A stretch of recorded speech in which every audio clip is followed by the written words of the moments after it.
2 centimeter decrease in size of the uterus, and after during the 6th day it lies between your pubic symphysis and umbilic. This diagram is, if you are getting clinical straight fertility days, then you have to measure whether where the uterus reside. You have to palpate and you have to describe the size. This is the size of uterus starting from the pubic symphysis. Mute here. Here. This is the size of the uterus if there is subinovulation. Innovulation means decrease in size. Subinovulation due to some infection. If it is not revert back to the size, it means some problem is there, some infection, return product are there. So it is not decreasing and it's not coming back to the pelvic organ.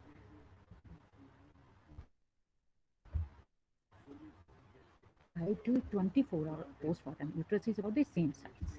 Okay? This is happy time rate. This is about the same size. After then it going to the then descends. And uterus lie in the true pelvis after within 2 weeks, and after 6 weeks again the small organ that is like non-pregnant state.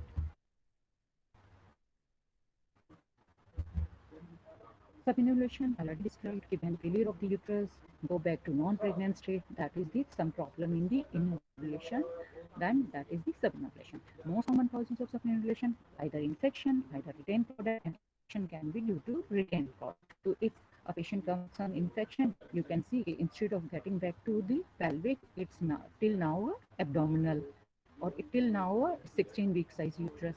It means some either something is resigned, patient having can go into secondary PPS that due to retained product of the conception. Coming to these changes, we are described in the form anatomy feature.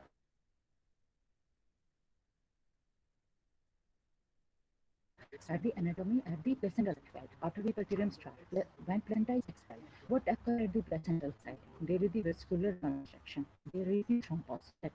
So placental side, instead of a very raw area, it start becoming alveolar and elevated area, and regeneration start into the uterus. Mainly regeneration generally completed by 16 weeks, but at the placental side total regeneration, because that was a raw area, that was the at the placenta is at that time we will saying in the pregnant state we are start saying that is the decidua.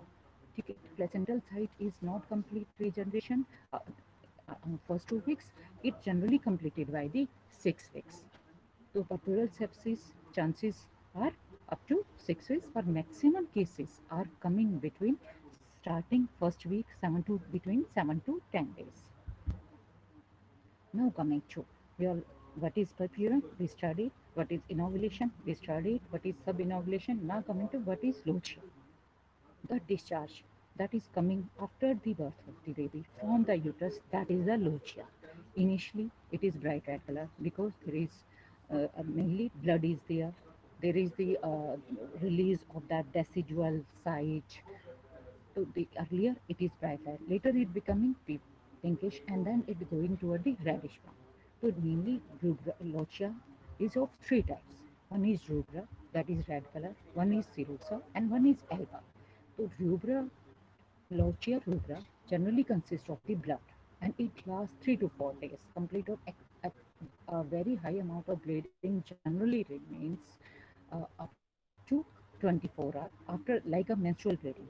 If it is more than that, then you have to think about the PTH, and after then it start decreasing.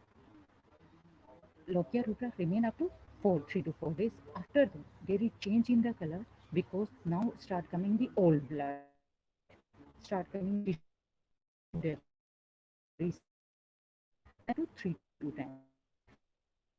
After that, because residual cell again mucus is there, it has to be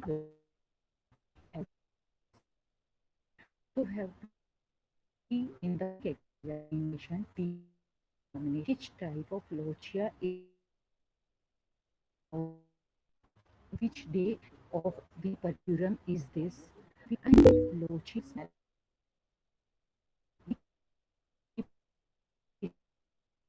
rest that has become foul smell. It means some infection is there.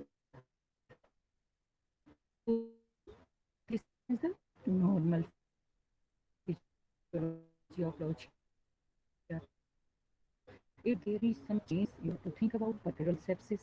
That is the puerperal sepsis is the cause of puerperal pyrexia in these cases, or that can be due to any pathogenic organism. For that, for making out that pathogenic organism in these cases, after doing the post-speculation examination, you have to take the swab culture. From that culture, you can make out which type of bacteria, like it is gram hemolytic B streptococcus, or it is Staph aureus, or it is E. coli, or mainly polymicrobial. Generally, puerperal sepsis is mainly polymicrobial. So instead of waiting for the culture, what is the culture diagnosis? Instead of waiting for, we start generally broad spread from antibiotics so that we can control the infection at that time. Like patient is complaining, he very scatty or like absence is there. Then you have to make what is the size of uterus. Can big size of uterus can be due to lochia or netra. Like here, like lochia is inside, collection is inside, but due to due to some stenosis that is not coming outside. And if your lochia color shows continuous red color, it means some retained products are there. Some if bleeding is there, it means these retained products are the cause of the PPH. Or you have to see for the coagulation. Like some patient may be in DIC, due to that there can be bleeding. We studied the anatomical changes. We studied the purpura, we studied the involution, subinvolution, and the anatomical changes. Now for the and we are now we will study now physiological changes. Physiological changes, we have to what is the pulse, what is the temperature, what other complaint patient complaining of. So generally during the antenatal period there is the slide during labor, there is the tachycardia. This settle down by the second or third day. And generally temperature, there is during labor due to stress, due to any other reactionary change, there may be slight rise in temperature that settles slowly into settles. If temperature generally should not go above the 99 degree within first 24 hours, and if there is 0.5 degree rise in temperature, that can be due to reactionary. But after 24 hours, if temperature is raised, it means we have to rule out the cause of puerperal pyrexia. That can be UTI, that can be your breast. We have to rule out. These are the normal changes. That is the pulse raises, but that settle down on the second day, and temperature should not be above 99 degree Fahrenheit within first 24 hours. These may be due to slight. This is due to slight reduction. There can be change of zero point 0.5 degree that comes down to normal after some time. Urinary after delivery, patient goes into the phase of diuresis. There is excessive amount of urine because blood plasma volume increases during the pregnancy, and the retention of water that decreases. There is the diuresis start. Sometimes due to trauma at the time of delivery, there is bladder reflex decreases, due to which there is the over distension of the urine, there is the retention of the urine. Sometimes you have to put the catheter for this retention of the urine, or patient complaining of incomplete emptying. Maybe there may be urethral trauma, there can be like you applied some instrument, vacuum delivery, forceps delivery, so some trauma can be there. Due to that trauma, there can be bladder reflex decreases, due to which over distension occur, or there is the retention of urine. And you, if there is retention urine, then you have to make out uh, what can be the treatment. You have to put the catheter in those cases, or you can go for the ultrasound. You can make out what amount the residual urine. If normal residual urine is 150 cc, if it is more than like 1 liter urine is there, 700 cc is there, it means retention of urine is there, and the treatment is just put the catheter. And due to all these cases, high risk of UTI, either due to trauma, either you put the catheter, or either there is the residual urine. So these can be the causes of UTI, and this UTI can be the cause of puerperal pyrexia. So in the history, you take complete history. How many times she has gone through this catheter for the urine. Like sometime some are for the retention of urine, or either they are using the catheter during the delivery, during the cesarean, you are just putting the catheter and you are not doing these things under aseptic condition, then that can be the cause for the UTI. Coming to the blood values, what changes we are seeing in the blood values? During pregnancy, blood volume increases.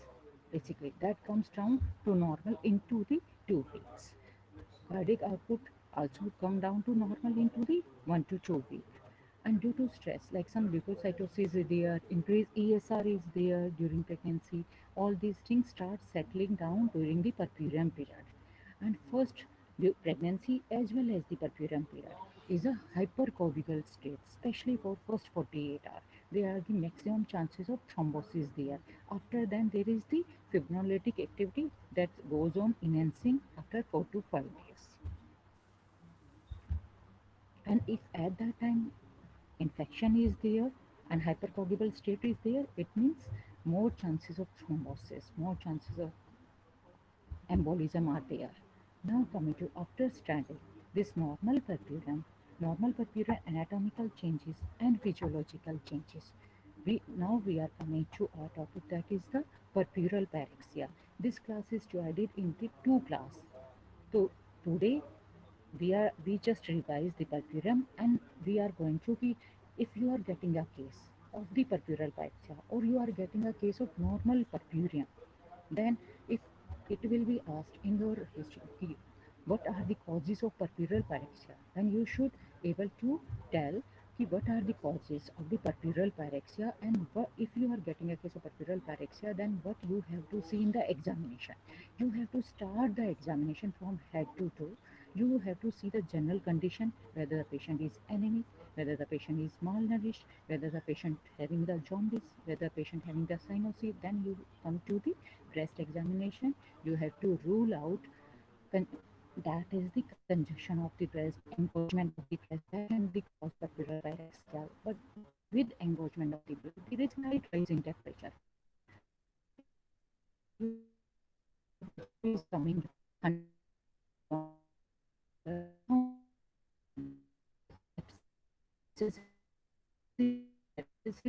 there is any recurrent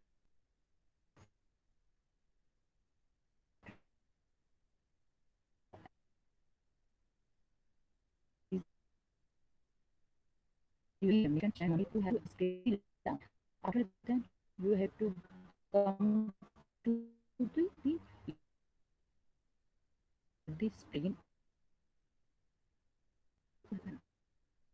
other cause, which we come to know during this phase. After then, you are coming to the genital organs, because the main purpural pyrexia reason, as purpose of the obstetric patient, purpural genital infection is the main cause for the purpural pyrexia. So coming to the definition of purpural pyrexia, what is purpural pyrexia? That is a rise of temperature reaching up to the 38 degrees Celsius taken on the two separate occasions. Not a single spike is enough. Take the temperature two times, excluding after first 24 hours, because during the first 24 hours there can be reactionary or there can be any other example. Mostly there are reactionary. After that, if there is spikes are there, multiple spikes are there, then you have to think about the purpural pyrexia. And generally, these patients used to come between 7 to 10 days, and these can come up to 6 weeks, or maximally, site of infection, genital organ revert back to a normal size after 6 weeks. So these in during first year, when uterus is going towards its normal size, then this is the time when the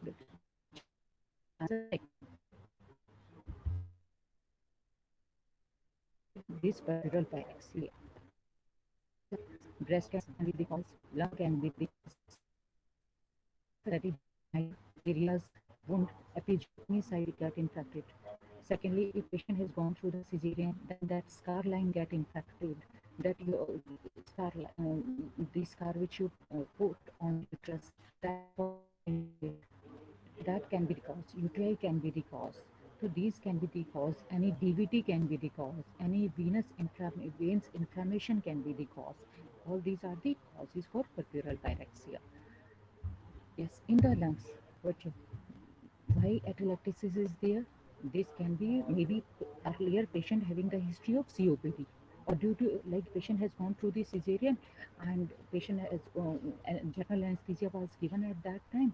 mm, that can be the cause for the atelectasis of the UTI. We already the multiple catheterization is the cause. If you have not taken the proper multiple vaginal examination can be the cause. And already like during antenatal period asymptomatic bacteriuria was there, then chances of UTI are much more common.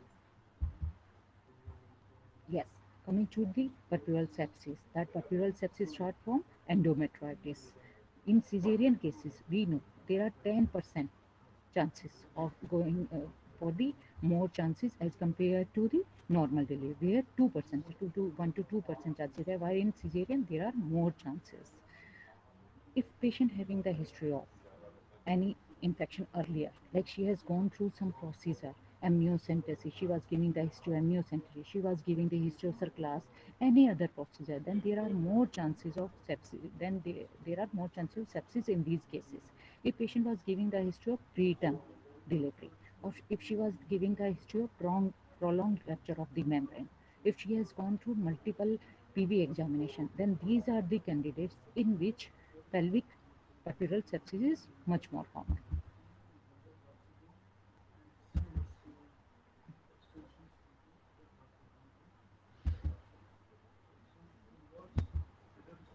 Yes, this diagram showing you how the infection start.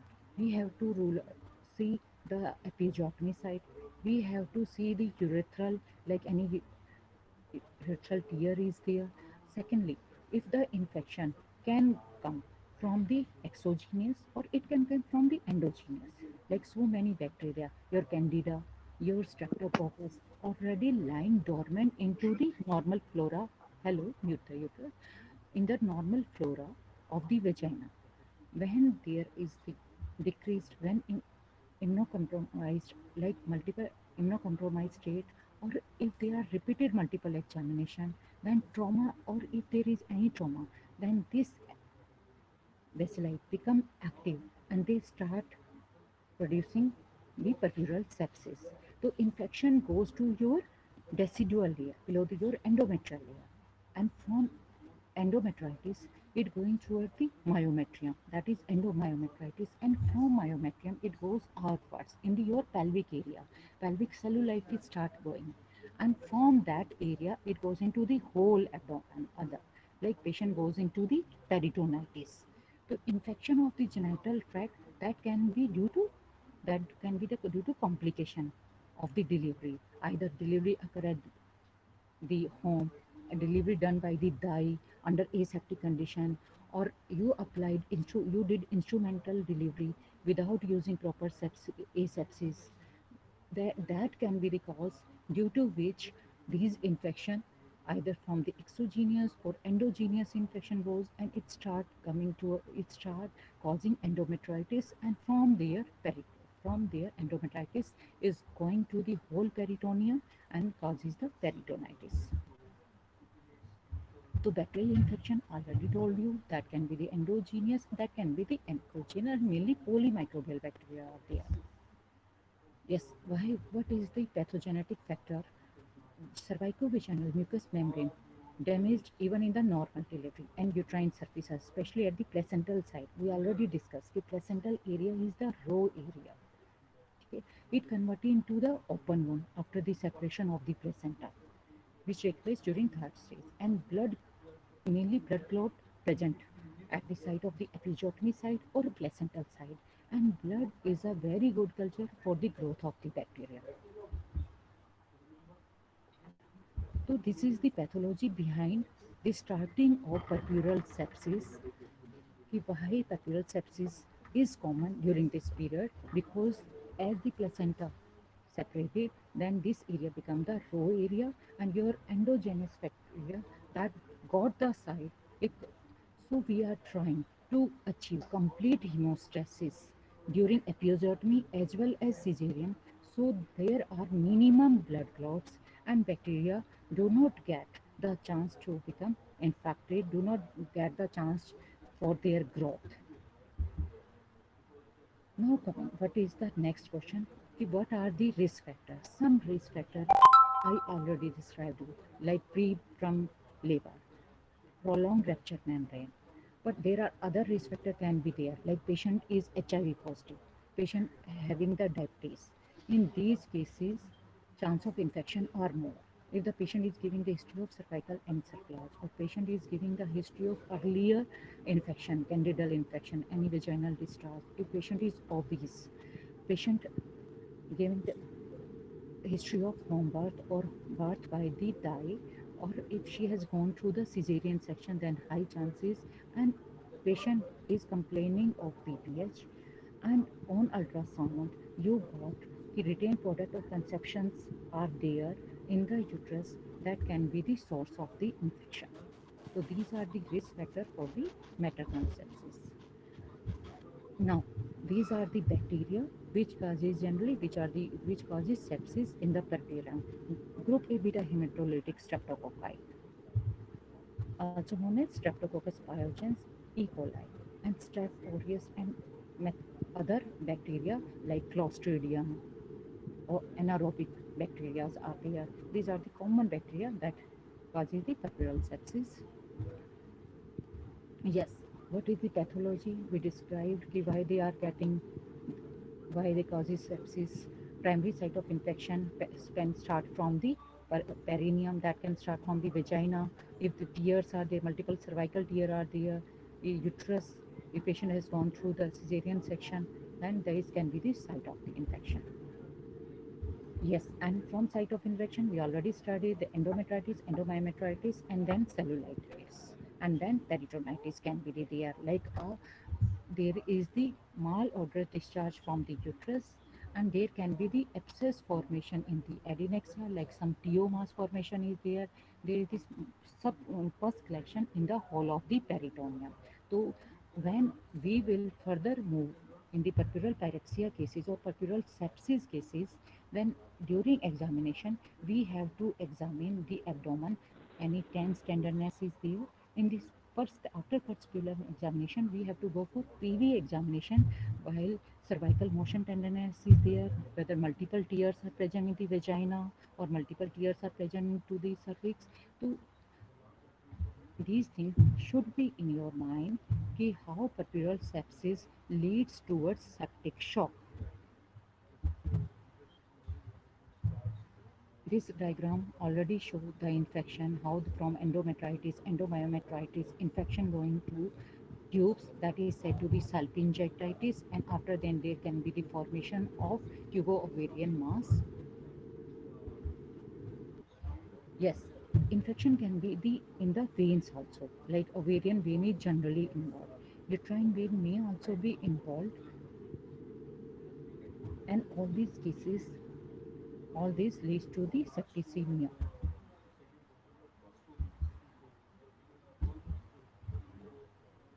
Yes, now we studied the anatomy, we studied the physiology, we studied puerperal pyrexia. In the our next class, we will go for clinical examination, clinical feature, how the patient will present, and what will be the treatment for the puerperal sepsis cases.